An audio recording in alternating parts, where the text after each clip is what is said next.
हाँ जी स्टूडेंट, तो जैसा कि हम analysis of financial statement book में अकाउंटिंग रेशियो चैप्टर के बारे में डिस्कस कर रहे थे और उसमें भी हम liquidity ratio, solvency ratio, activity ratio, जिसे हम टर्नओवर रेशियो भी कहते हैं, वो डिस्कस कर चुके हैं। इससे पहले 3 वीडियो हम बना चुके हैं इससे रिलेटेड। तो आज की जो ये रेशियो है वो है हमारी प्रॉफिटेबिलिटी रेशियो। अब जैसे कि हमें पता है कि हर एक ऑर्गेनाइजेशन का मेन ऑब्जेक्टिव प्रॉफिट अर्न करना होता है और उसी प्रॉफिट से ही हम किसी फर्म या बिजनेस की एफिशिएंसी को फाइंड आउट कर सकते हैं। तो जो प्रॉफिटेबिलिटी रेशियो है वो जनरली क्या चेक करती है, वो जो प्रॉफिटेबिलिटी रेशियो है, ये रेशियो एफिशिएंसी या किसी बिजनेस ऑर्गेनाइजेशन की सक्सेस को मेजर करने का एक मेथड है हमारे पास। तो जनरली सबसे पहले तो हमें ये पता हो कि ये रेशियो हम क्यों कैलकुलेट करते हैं। हम कैलकुलेट करते हैं to measure the efficiency and success of the business with the help of profits.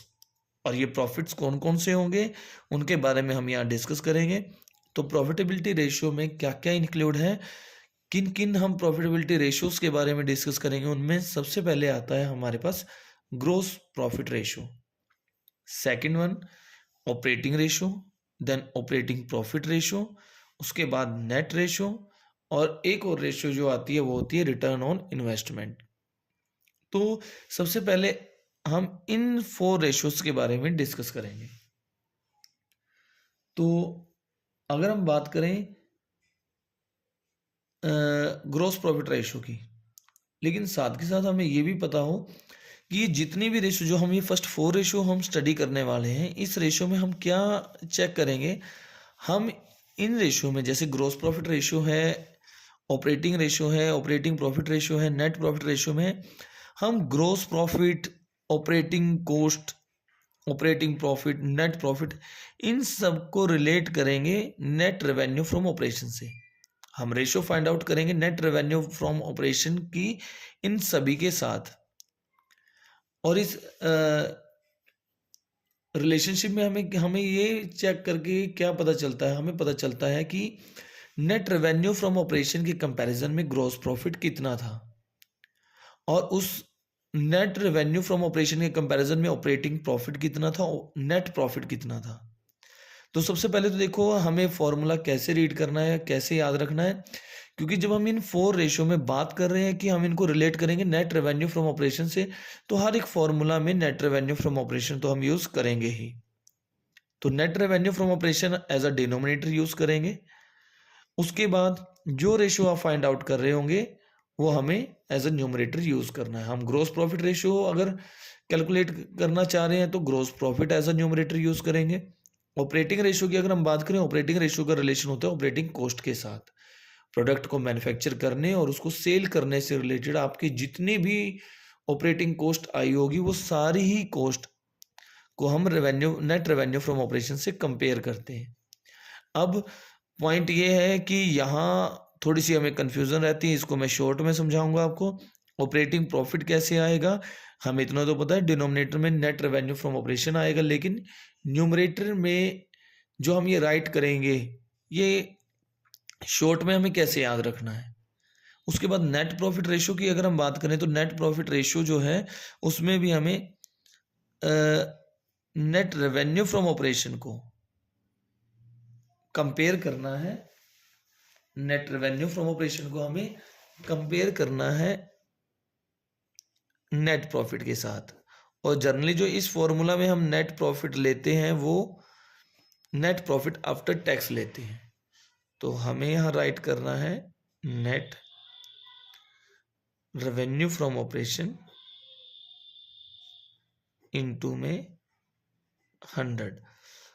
ध्यान रहे कि जो प्रॉफिट से ये प्रॉफिटेबिलिटी रेशियो है हमारी, इनका आंसर परसेंटेज में ही आता है, इसलिए इसके सभी फॉर्मूलाज में मल्टीप्लाई में 100 जरूर रहेगा। तो चलिए सबसे पहले डिस्कस करते हैं, क्योंकि इनमें जो हमें याद रखना है वो क्या है कि जो मेन प्रॉब्लम है वो है इनकी कैलकुलेशन की। तो एग्जामिनर आपको डायरेक्ट इन्फॉर्मेशन कभी भी नहीं देगा कि ग्रोस प्रॉफिट इतना है हमारा, रेवेन्यू प्रॉफिट इतना है, या ऑपरेटिंग प्रॉफिट या ऑपरेटिंग कॉस्ट कितनी है। तो चलिए सबसे पहले हम इसी को लर्न करते हैं कि ग्रोस प्रॉफिट कैलकुलेट करना है तो वो कैसे आएगा। Revenue from operation, net revenue from operation कैसे आएगी ये अमाउंट, इसके अलावा नेट प्रॉफिट या ऑपरेटिंग प्रॉफिट ये कैसे आएंगे। तो स्टार्ट करते हैं ग्रॉस प्रॉफिट से, और इसे और अच्छे से समझने के लिए हमें पहले ही थोड़ा सा +1 का रिकैप करना पड़ेगा। तो सबसे पहले अगर हम देखें तो trading and profit and loss account जब हम बनाते तो हम क्या राइट करते थे, हम राइट करते थे क्रेडिट साइड में सेल्स, हम डेबिट साइड में मेंशन करते थे cost of revenue from operation. Revenue from operation mean sales यहाँ, और जिन गुड्स को हम सेल कर रहे हैं उनसे रिलेटेड जितने भी एक्सपेंसेस थे जो उनको परचेज करने पे उनकी प्रोडक्शन से रिलेटेड थे, वो सारे एक्सपेंसेस हम डेबिट में राइट करते थे। और उसके बाद हमारे पास जो रिजल्ट आता था वो आता था ग्रॉस प्रॉफिट की फॉर्म में। ग्रॉस प्रॉफिट हम कैरिड फॉरवर्ड करते थे, जो आगे ब्रॉट डाउन होके प्रॉफिट एंड लॉस अकाउंट में आता था। उसके बाद हम अदर ऑपरेटिंग एक्सपेंसेस, साथ में कुछ नॉन ऑपरेटिंग एक्सपेंसेस डेबिट करते थे, और इसके अलावा कुछ ऑपरेटिंग इनकम या नॉन ऑपरेटिंग इनकम को क्रेडिट साइड में राइट करते थे। तब जाके हम नेट प्रॉफिट पे पहुंचते थे। तो mainly cost of revenue from operation में क्या इंक्लूड है, गुड्स को परचेज करने में या प्रोड्यूस करने से रिलेटेड सभी एक्सपेंसेस। हमने गुड्स को सेल किया, लेकिन जिन गुड्स को सेल किया उनको परचेज या प्रोड्यूस करने पे जितने भी एक्सपेंसेस आए थे उसको हम कहते हैं cost of revenue from operation. इस रेवेन्यू फ्रॉम ऑपरेशन में से जितनी भी हमारी कॉस्ट आई थी उसको cost of revenue from operation को सेल्स में से लेस करने के बाद जो हमारे पास बचता है वो होता है ग्रॉस प्रॉफिट। और जब वो ग्रॉस प्रॉफिट हम ट्रांसफर कर देते हैं यहाँ प्रॉफिट एंड लॉस अकाउंट के क्रेडिट साइड में, तो हमारा सबसे पहला फॉर्मूला तो क्या हुआ, sales minus cost of revenue from operation is equal to gross profit. Revenue from operation minus cost of revenue from operation, ये माइनस करके हमारे पास आता है gross profit ratio, sorry gross profit. Gross profit को कैरी फॉरवर्ड किया हमने profit and loss account में। अब प्रॉफिट एंड लॉस अकाउंट में जनरली जो हमारा ट्रेडिंग अकाउंट होता है, ये जो ट्रेडिंग अकाउंट हमने बनाया, इस ट्रेडिंग अकाउंट में जो हमारे पास एक्सपेंसेस होते हैं वो होते हैं direct expenses. Direct expenses means production या परचेज से रिलेटेड जो एक्सपेंसेस होते हैं। जो हमारा प्रॉफिट एंड लॉस अकाउंट होता है इसमें आते हैं सारे के सारे इनडायरेक्ट एक्सपेंसेस।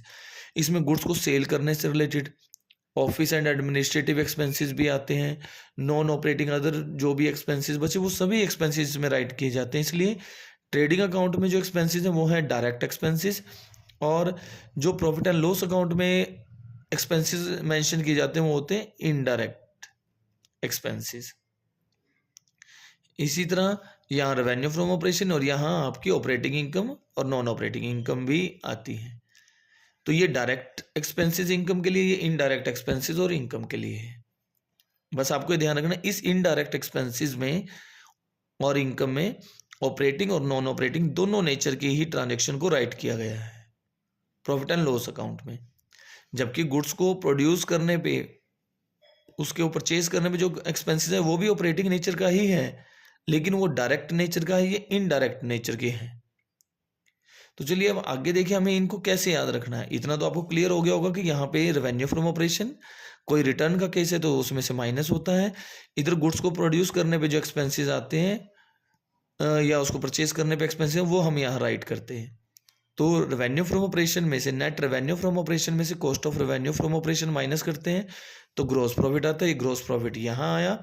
उसके बाद अगर हम इस ग्रॉस प्रॉफिट में सिर्फ ऑपरेटिंग एक्सपेंसेस और ऑपरेटिंग इनकम को ही कंसीडर करें मीन्स इसमें सिर्फ ऑपरेटिंग एक्सपेंसेस, जो हमारे अदर ऑपरेटिंग एक्सपेंसेस बचते हैं, कुछ यहाँ आ चुके हैं कुछ ये हैं, तो इस ग्रॉस प्रॉफिट में अगर हम इन ऑपरेटिंग एक्सपेंसेस और इन ऑपरेटिंग इनकम को ही अगर एडजस्ट करते हैं तो जो हमारा यहाँ पे रिजल्ट आएगा, इस लेवल पे आके जो हमारा रिजल्ट आएगा वो रिजल्ट हमारा होता है ऑपरेटिंग प्रॉफिट या ऑपरेटिंग लॉस।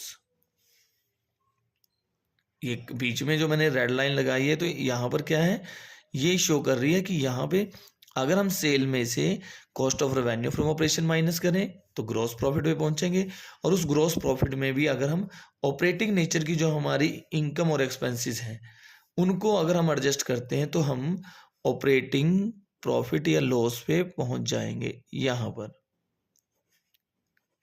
क्योंकि अभी अभी हम डिस्कस कर ही रहे थे कि ऑपरेटिंग प्रॉफिट या और लॉसेस, इनमें से, क्योंकि कुछ फॉर्मूला जो हमारे पास हैं operating ratio, operating profit ratio, तो उसके अंदर हमें ऑपरेटिंग कॉस्ट और एक प्लेस पे ऑपरेटिंग प्रॉफिट का यूज़ करना है। वो आएंगे कैसे, तो पहले हम वो सीख रहे हैं। तो अब उसके बाद हमारे पास आया, अगर हम इस ग्रॉस प्रॉफिट में से ऑपरेटिंग के साथ साथ नॉन ऑपरेटिंग को भी एडजस्ट कर रहे हैं तो हम पहुंच जाएंगे नेट प्रॉफिट पे। तो यहाँ मैं आपको थोड़ा सा दोबारा बताना चाहता हूँ कि हमें, क्योंकि हम यहाँ इसके बारे में क्यों डिस्कस कर रहे हैं, तो सबसे पहले क्योंकि हमारे पास जो रेशियो आई थी वो आई थी ग्रोस प्रॉफिट रेशियो, और ग्रोस प्रॉफिट रेशियो का फॉर्मूला क्या है, gross profit divided by net revenue from operation. Net revenue from operation का मीनिंग किससे है, revenue from operation minus revenue from operation return. अगर कोई सेल है और उसमें से सेल में से कोई सेल्स रिटर्न का केस है तो वो सेल में से रिटर्न का केस माइनस करके जो बचता है वो होता है हमारा नेट रेवेन्यू फ्रॉम ऑपरेशन। तो वो है हमारे लिए नेट रेवेन्यू फ्रॉम ऑपरेशन। उस नेट रेवेन्यू फ्रॉम ऑपरेशन में से अगर हम cost of revenue from operation less कर दें तो हमारे पास आएगा ग्रोस प्रॉफिट। तो यही ग्रोस प्रॉफिट, इट मीन्स हमें ये रेवेन्यू फ्रॉम ऑपरेशन रहा नेट हमारा, ये ग्रोस प्रॉफिट रहा। ग्रोस प्रॉफिट रेशियो में इन्हीं दो का ही यूज होता है।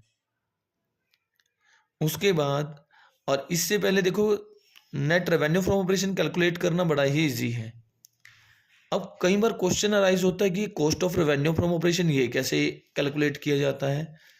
तो इसके लिए आप एक चीज का ध्यान रखिए, जब आप गुड्स को, जिन गुड्स को आपने सेल किया, अगर आप उन गुड्स को मैन्युफैक्चर करते हो तो कहीं ना कहीं आपने मटेरियल भी यूज किया और अदर डायरेक्ट एक्सपेंसेस भी उस पर परफॉर्म किए। अगर आप उसको प्रोड्यूस करते हो फैक्ट्री में तो क्या होता है, मटेरियल भी यूज होता है और मटेरियल के साथ साथ कुछ अदर एक्सपेंसेस भी परफॉर्म किए जाते हैं। तो देखिए cost of revenue from operation में क्या आएगा, सबसे पहले जो आपने मटेरियल यूज किया वो मटेरियल कंज्यूम्ड कितना किया, मटेरियल की कॉस्ट कैसे फाइंड आउट करेंगे, opening stock plus purchase minus closing stock करके। इसके अलावा जो भी फैक्ट्री से रिलेटेड आपके डायरेक्ट एक्सपेंसेस हुए, फैक्ट्री में भी वर्कर्स को वेजेस पे की जाती है, फैक्ट्री में फ्यूल यूज होता है, पेट्रोल यूज होता है, फैक्ट्री का रेंट भी इसमें यूज होता है, octroi duty, import duty, export duty, ये सभी हमारे डायरेक्ट एक्सपेंसेस हैं। इसलिए जब भी आपको cost of revenue from operation calculate करना हो, सबसे पहले तो मटेरियल यूज हुआ है उसमें जिसको आपने सेल किया है। मटेरियल कैसे कैलकुलेट करते हैं, opening stock plus purchase minus closing stock. ये इसका यूज करने से मटेरियल आप फाइंड आउट कर सकेंगे। और उसके बाद जो भी एक्सपेंसेस आपको लगता है कि ये डायरेक्ट नेचर के हैं, फैक्ट्री एरिया से रिलेटेड हैं, गुड्स को परचेज करने से रिलेटेड है, मैन्युफैक्चर करने से रिलेटेड है, वो सभी एक्सपेंसेस अगर हम इसमें ऐड कर दें तो वो आ जाती है cost of revenue from operation. तो पॉइंट है हमारा, ग्रोस प्रॉफिट कैसे कैलकुलेट होता है, नेट रेवेन्यू फ्रॉम ऑपरेशन में से cost of revenue from operation minus अगर हम कर दें तो हम पहुंच जाते हैं किस पे, ग्रोस प्रॉफिट पे। नेक्स्ट जो कंसेप्ट हम डिस्कस कर रहे थे वो था ऑपरेटिंग रेशियो का। ग्रोस प्रॉफिट रेशियो के बाद आती है हमारी ऑपरेटिंग रेशियो। ऑपरेटिंग रेशियो का जो फॉर्मूला है वो क्या है, वो है cost of revenue from operation plus operating expenses minus operating income divided by net revenue from operation into 100। अब पॉइंट है, ये फॉर्मूला तो बुक में भी मेंशन है, तो लेकिन हमें याद कैसे करना है, इसको याद करने के लिए फिर वही पॉइंट आपको इस पे फोकस करना है। ऑपरेटिंग रेशियो के लिए आप इस सेल को भूल जाइए, इस सेल को भूल जाइए। अब देखिए इसको भी अभी के लिए मैं यहां पे इग्नोर करता हूं, ग्रोस प्रॉफिट को,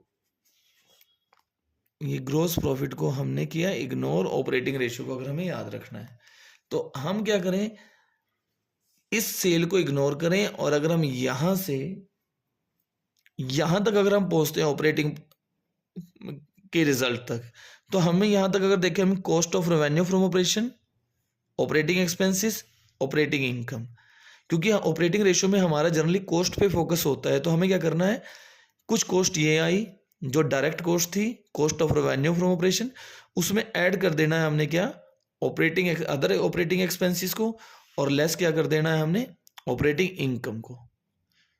क्योंकि जब बात हम कॉस्ट की कर रहे होंगे तो एक्सपेंसेस को प्लस करना है और इनकम को लेस करना है।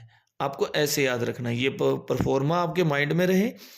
ऑपरेटिंग रेशियो जब फाइंड आउट करनी है तो सेल को इग्नोर करना है सिर्फ इस फॉर्मूला के लिए, और इग्नोर करके क्या है, हमने सिर्फ इन 3 चीज़ों को कंसीडर करना है, cost of revenue from operation, other operating cost, operating income. तो cost of revenue from operation plus other operating expenses minus operating income, ये आपके डिनोमिनेटर में रहेंगे। और अगर आपको ऑपरेटिंग प्रॉफिट रेशियो कैलकुलेट करनी है तो आपने जो ये सेल को इग्नोर किया था, आपने इसको इग्नोर नहीं करना। आप क्या करोगे उस केस में, net revenue from operation minus net revenue from operation, आपको ये याद रखना है यहाँ पे, फिर net revenue from operation minus cost of revenue from operation minus operating expenses plus operating income. Operating profit calculate करने के लिए हमें नॉर्मल ही चलना पड़ेगा। जैसे ये सेल्स का केस रहा, सेल में से आपने cost of revenue from operation को माइनस किया, ग्रोस प्रॉफिट पे पहुंचे। ग्रोस प्रॉफिट में से आपने एक्सपेंसेस माइनस किए, क्योंकि जब आप देखो प्रॉफिट की बात कर रहे हो ऑपरेटिंग प्रॉफिट की, तो आपको इनकम और ये रेवेन्यू फ्रॉम ऑपरेशन प्लस में रखनी है और इनको माइनस में रखना है एक्सपेंसेस को। तो sales minus cost of revenue from operation, आपके लिए ये आ गया ये माइनस किया तो ग्रोस प्रॉफिट आएगा, ये आपको माइंड में रखना है। उस ग्रोस प्रॉफिट के साथ ग्रोस प्रॉफिट में आप ऑपरेटिंग इनकम को ऐड करोगे, ऑपरेटिंग एक्सपेंसेस को लेस करोगे, आप ऑपरेटिंग प्रॉफिट पे पहुंच जाओगे। तो आप ग्रोस प्रॉफिट का कंसेप्ट अगर हम खत्म ही कर दें तो क्या आया, sales minus cost of revenue from operation minus operating expenses plus में ऑपरेटिंग इनकम। उस केस में ये इनकम वाली साइड प्लस रहेगी, एक्सपेंसेस वाली साइड लेस रहेगी। और भी थोड़ा शॉर्ट में आप याद रखो, ऑपरेटिंग रेशियो फाइंड आउट करें तो कॉस्ट पे फोकस है, कॉस्ट वाली चीजें प्लस और इनकम वाली पॉइंट हमारे माइनस होंगे। तो cost of revenue from operation plus में operating expenses minus operating income. और जब आप ऑपरेटिंग प्रॉफिट की बात कर रहे हो तो आपको उसमें क्या याद रखना है, net revenue from operation plus में ऑपरेटिंग इनकम माइनस में cost of revenue from operation minus में अदर ऑपरेटिंग एक्सपेंसेस। सीक्वेंस थोड़ा ये रहेगा, net revenue from operation minus cost of revenue from operation, gross profit का पॉइंट आपके mind में आ गया। उस ग्रोस प्रॉफिट में से फिर ऑपरेटिंग इनकम आप ऐड करोगे और अदर ऑपरेटिंग एक्सपेंसेस लेस करोगे, तो आपके पास ऑपरेटिंग प्रॉफिट आएगा। अब नेक्स्ट जो आपके पास रेशियो थी वो थी net revenue from operation, net profit ratio. अब ये जो नेट प्रॉफिट रेशियो है इसमें क्या है, नेट प्रॉफिट रेशियो में आपको 2 चीज़ों के बीच में रिलेशनशिप एस्टेब्लिश करना है, एक है नेट रेवेन्यू फ्रॉम ऑपरेशन और एक नेट प्रॉफिट आफ्टर टैक्स। अब पॉइंट ये आता है नेट प्रॉफिट आफ्टर टैक्स कैसे आएगा। सबसे पहले तो देखो नेट प्रॉफिट ही कैसे आएगा। यहाँ नेट रेवेन्यू फ्रॉम ऑपरेशन में से कॉस्ट लेस की, ग्रोस प्रॉफिट आया। ग्रोस प्रॉफिट में से ऑपरेटिंग और नॉन ऑपरेटिंग दोनों एक्सपेंसेस लेस किए, operating non operating income add की, नेट प्रॉफिट पे आ गई। यानी कि सबसे पहला पॉइंट क्या, अगर तो आपको अलग अलग चलना है, सेल में से कॉस्ट माइनस करो ऑपरेटिंग एक्सपेंसेस, माइनस करो नॉन ऑपरेटिंग एक्सपेंसेस, ऐड करो ऑपरेटिंग इनकम, ऐड करो नॉन ऑपरेटिंग इनकम, तब नेट प्रॉफिट आएगा।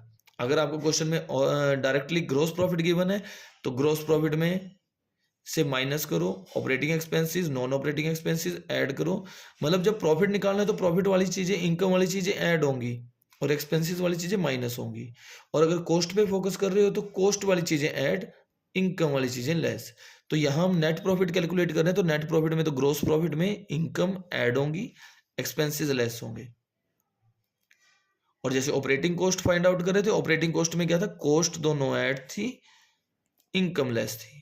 तो यहाँ नेट ऑफ प्रॉफिट अगर कैलकुलेट करना है तो ग्रोस प्रॉफिट माइनस एक्सपेंसेस, चाहे वो ऑपरेटिंग हो चाहे नॉन ऑपरेटिंग हो, ऐड करेंगे इनकम, चाहे वो ऑपरेटिंग हो चाहे नॉन ऑपरेटिंग हो, तब हम नेट प्रॉफिट पे पहुंचते हैं।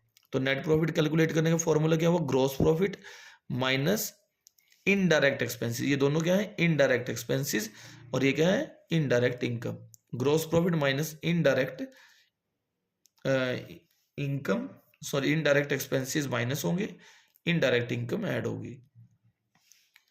तो ये हुआ हमारा डायरेक्ट पॉइंट नेट प्रॉफिट तक पहुंचने का। अगर हमें रिवर्स, अगर हमें अब नेट प्रॉफिट के लिए, नेट प्रॉफिट रेशियो के लिए हमें क्या चाहिए, नेट प्रॉफिट आफ्टर टैक्स। तो हमें क्या करना है, ग्रोस प्रॉफिट में से ये दोनों एक्सपेंसेस माइनस करने, ये दोनों इनकम ऐड करनी है, और माइनस एक और करना है, लेस करना है उसमें से टैक्स, तब जाके हमारे पास नेट प्रॉफिट आफ्टर टैक्स आएगा। अच्छा, एक चीज और, ग्रोस प्रॉफिट आपको क्लियर हो गया होगा यहाँ, ये इतना कंसेप्ट जो था। ऑपरेटिंग प्रॉफिट भी आपको कंसीडर हो गया कि ऑपरेटिंग प्रॉफिट तक जाना है तो ये वाले पॉइंट यहाँ तक लो, नेट प्रॉफिट तक जाना है तो ये जो 2 पॉइंट बचे इनको भी कंसीडर कर लो। लेकिन ऑपरेटिंग प्रॉफिट एक तो ये है कि यहाँ से हम यहाँ तक चल रहे हैं, ऑपरेटिंग प्रॉफिट तक आ रहे हैं। अगर हमें यहाँ से ऑपरेटिंग प्रॉफिट तक जाना, नेट प्रॉफिट से ऑपरेटिंग प्रॉफिट तक जाना है, तो हमें क्या करना पड़ेगा, रिवर्स चलना पड़ेगा। ये हमारा नेट प्रॉफिट रहा, हमें रिवर्स चलना पड़ेगा, और रिवर्स चलते हैं तो रिवर्स चलते टाइम एक्सपेंसेस ऐड हो जाते हैं और इनकम लेस। रिवर्स जब हम चलते हैं, ऐड होने वाली चीज लेस होगी, लेस होने वाली चीज ऐड हो जाएगी। तो हमें क्या ध्यान रखना है, इसके क्या फॉर्मूला बना, अगर हमें ऑपरेटिंग प्रॉफिट निकालना है लेकिन क्वेश्चन में हमें नेट प्रॉफिट गिवन है, तो हम क्या करें, नेट प्रॉफिट में लेस कर देंगे नॉन ऑपरेटिंग इनकम और ऐड कर देंगे नॉन ऑपरेटिंग एक्सपेंसेस। तो हम इन दोनों की एडजस्टमेंट करने के बाद हम कहाँ पहुंच जाएंगे, यहां से सीधा ऑपरेटिंग प्रॉफिट में पहुंच जाएंगे। ये हमारा रिवर्स पॉइंट है। रिवर्स चलते टाइम आपको ध्यान रखना है, एक्सपेंसेस ऐड होते हैं, इनकम लेस होती है। तो ये था हमारा प्रॉफिटेबिलिटी रेशियो में फर्स्ट 4 रेशियो के बारे में डिस्कशन। तो अब एक बार दोबारा से चेक कीजिए, प्रॉफिटेबिलिटी रेशियो हमें एफिशिएंसी बताती है, और सक्सेस जो होती है किसी बिजनेस की, इसकी बिहार पे मेजर की जाती है कि उसकी profitability ratio, net profit ratio, gross profit ratio, operating profit ratio check करके। अब कुछ छोटी सी चीजें क्या है, जब आप ग्रोस प्रॉफिट कैलकुलेट करते हैं तो ग्रोस प्रॉफिट रेशियो में जब ग्रोस प्रॉफिट कैलकुलेट करो तो नेट रेवेन्यू फ्रॉम ऑपरेशन हो चुका है, आपको समझ में आ गया होगा। ग्रोस प्रॉफिट कैलकुलेट करते टाइम हमने कहा कि cost of revenue from operation हमें फाइंड आउट करना पड़ता है, और फिर नेट रेवेन्यू फ्रॉम ऑपरेशन में से वो cost of revenue from operation minus करना होता है।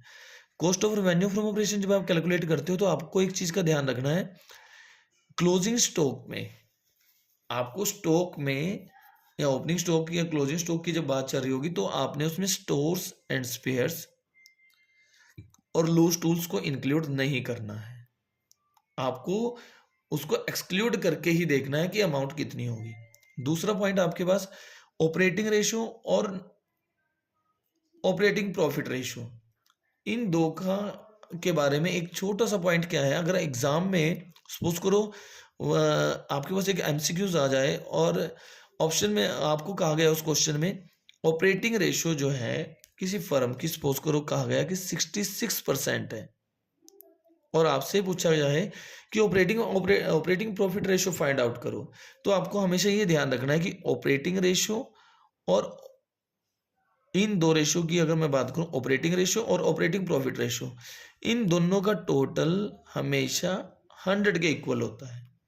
तो अगर आपको कहा जाए कि ऑपरेटिंग रेशियो 66% है तो आपको ध्यान रखना है ऑपरेटिंग प्रॉफिट रेशियो कितनी हो जाएगी, क्योंकि इन दोनों का टोटल किसके इक्वल है, 100 के इक्वल है। तो अगर 100 में से 66 ऑपरेटिंग रेशियो है तो रिमेनिंग क्या बच जाएगा आपके पास, ऑपरेटिंग प्रॉफिट रेशियो, जो कि 34% बचता है। तो ये रहेगी आपके लिए ऑपरेटिंग रेशियो और ऑपरेटिंग प्रॉफिट रेशियो की बात। ध्यान रखना, ग्रोस प्रॉफिट रेशियो में cost of revenue from operation calculate करते टाइम जो आप स्टॉक यूज करते हो, स्टॉक में spare parts, stores and spares के नाम से जो शो होता है, और लूज टूल्स, इसको इंक्लूड नहीं करना है, इनकी अमाउंट आप उसमें से लेस करके ही चलोगे।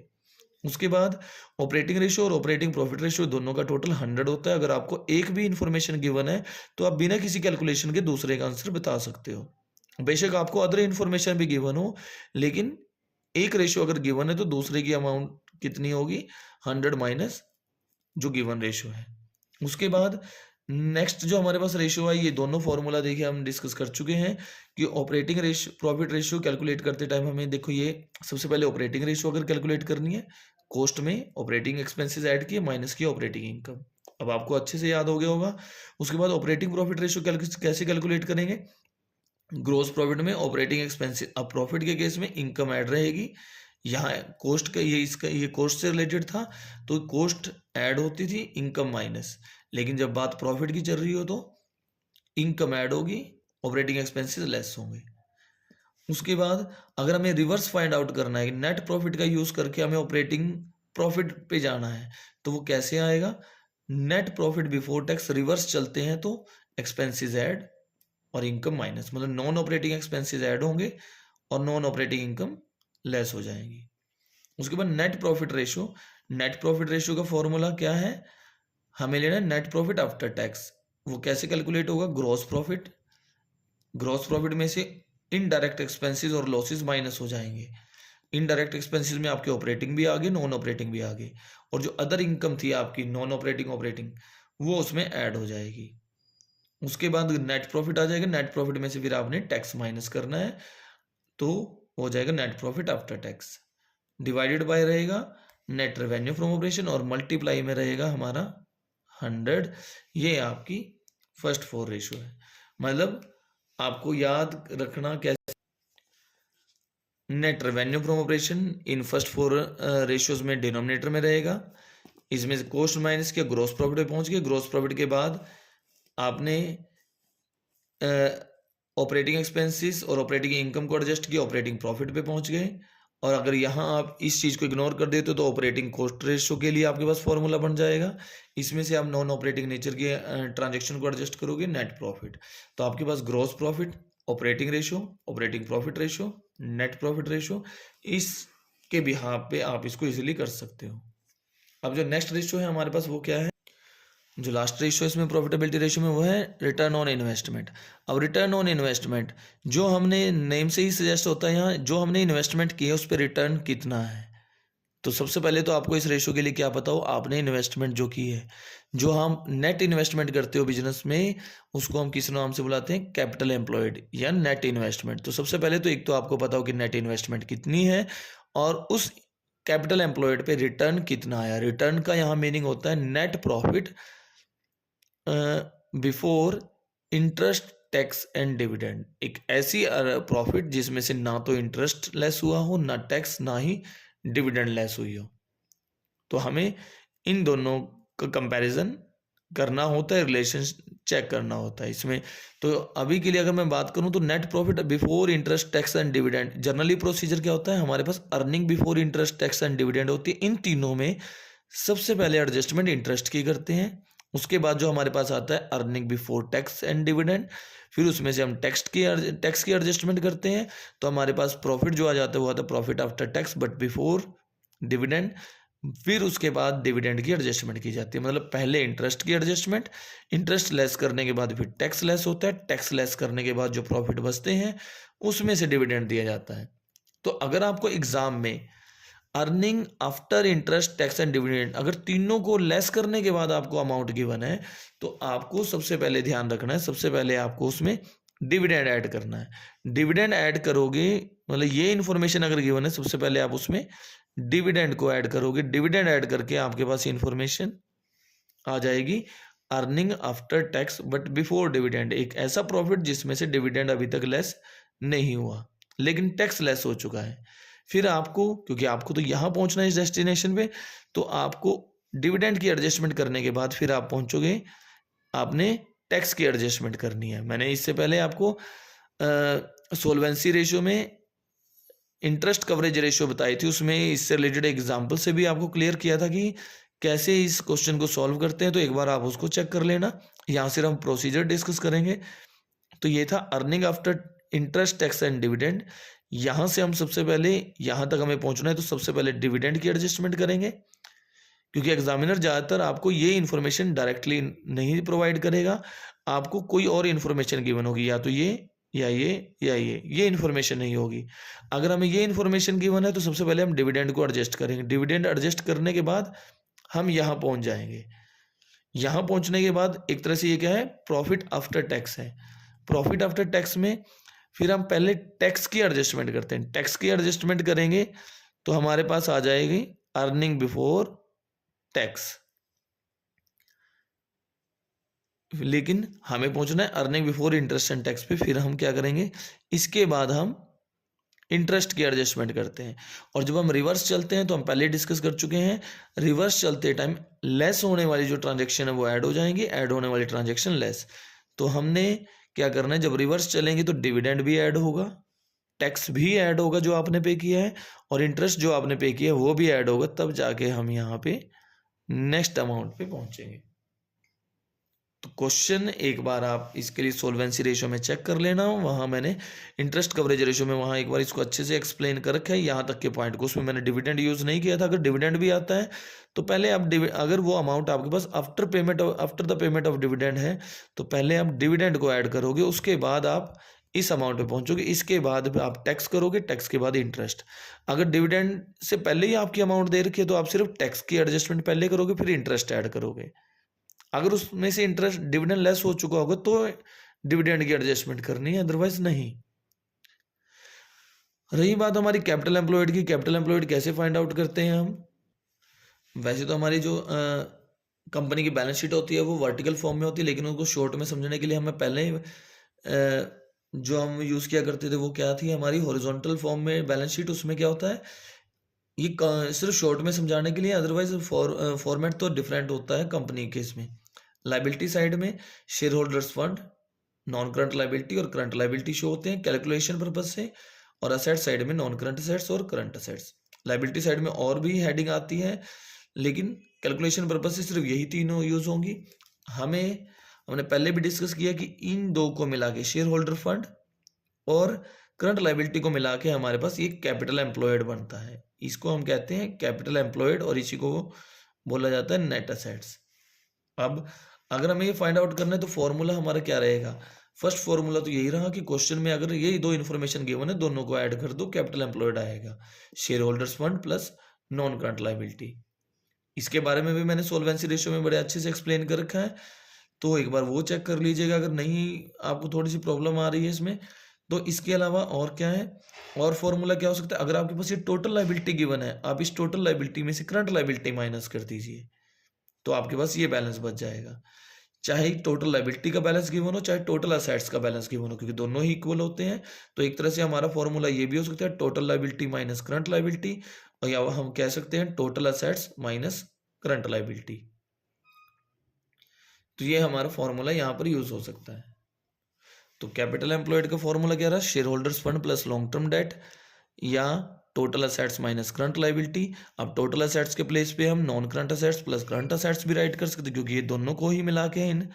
और लेकिन इस केस में इसका फॉर्मूला और चेंज हो जाएगा, क्योंकि current assets minus current liability को हम क्या राइट कर सकते हैं? Working capital. तो फॉर्मूला ये सारे ही यूज हो सकते हैं कैपिटल एम्प्लॉयड में, share holders fund plus long term debt, और या total assets minus current liability, या total liability minus current liability, बात एक ही है।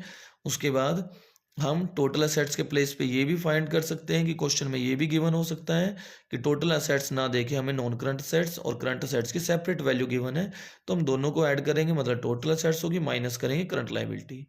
या अब इस फॉर्मूला को अगर हम देखें, current assets minus current liability equal होता है वर्किंग कैपिटल के। तो फॉर्मूला में ये भी गिवन हो सकता है आपको, नॉन करंट असेट्स की वैल्यू गिवन हो और वर्किंग कैपिटल की वैल्यू गिवन हो, तो हम दोनों को ऐड कर देंगे तो हम कैपिटल एम्प्लॉयड पे पहुंच जाएंगे। तो रिटर्न ऑन इन्वेस्टमेंट कैसे याद रखनी है वो यही रहेगी आपके पास।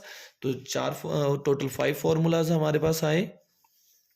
Gross profit ratio, operating ratio जिसका रिलेशन कॉस्ट से रहेगा, ऑपरेटिंग कॉस्ट से specially, operating profit ratio, net profit ratio, return on investment. जो फर्स्ट 4 रेशियो हमारे पास आई उनमें denominator net revenue from operation रहता है, न्यूमरेटर क्या रहेगा, जो रेशियो आप फाइंड आउट कर रहे हो वो रहेगी। ग्रोस प्रॉफिट में ग्रोस प्रॉफिट रेशियो में ग्रोस प्रॉफिट रहेगा।